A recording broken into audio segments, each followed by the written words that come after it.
Kyle, you talked about this weekend scrimmage being the most important of camp. You're starting that week. In preparation for that, how's things going? Good.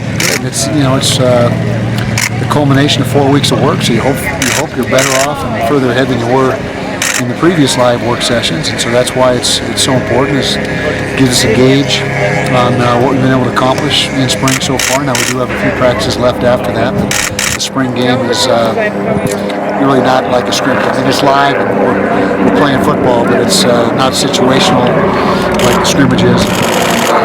So that's why it's important. We gotta be sharp, both sides of the ball. Do you have a plan for the scrimmage? Yeah, it'll be very similar to last week, maybe a little more extensive as far as the number of plays, but as far as the format, very similar.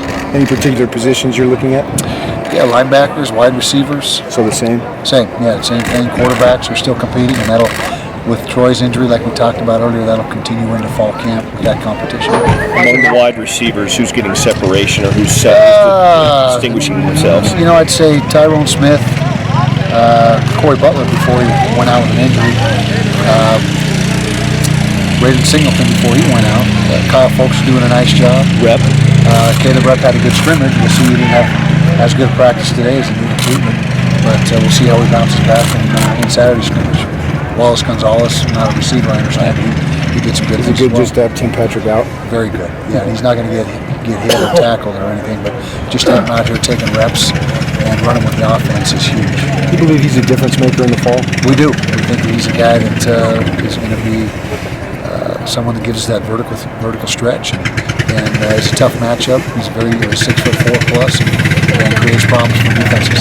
How do you weigh the importance of going live in some of these spring practices, and how long do you go live versus not, trying to avoid those risks? Yeah, it's give and take, and you got to make sure there's a fine line.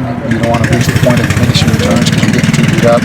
But we've had I guess you'd say a routine or a formula for a lot of years now. We hit just about the same amount each spring. We have the days that mapped out when we're going to go live, how much we're going to go live on those days, and it comes out to be very similar each and every year, and it works for us. So, how comfortable are you with the running backs? Not completely set yet. There, we need to add another guy or two to that mix. We won't obviously be able to do that until fall. But Troy McCormick, it's great to have him back. He's doing a nice job. Actually, he's neck and neck with Joe Williams. He's pushing for that starting job. Joe is doing a nice job this spring, but we've got to add another body or two to that group in the fall that we have confidence in. Are there too many bowl games right now, in your opinion? Well, when 5 and 7 teams are going to bowl games, I guess there might be. I don't know if that was just an anomaly last year, the way the records ended up, or if there's so many games now that you're going to see that every year. I haven't done the math, but I know that it's tough to say that a 5 and 7 team should go to a bowl until we're 5 and 7 going to a bowl. No, just kidding. And then what about the satellite camp thing? I don't think that's a good rule. I think that hurts the kids, the players.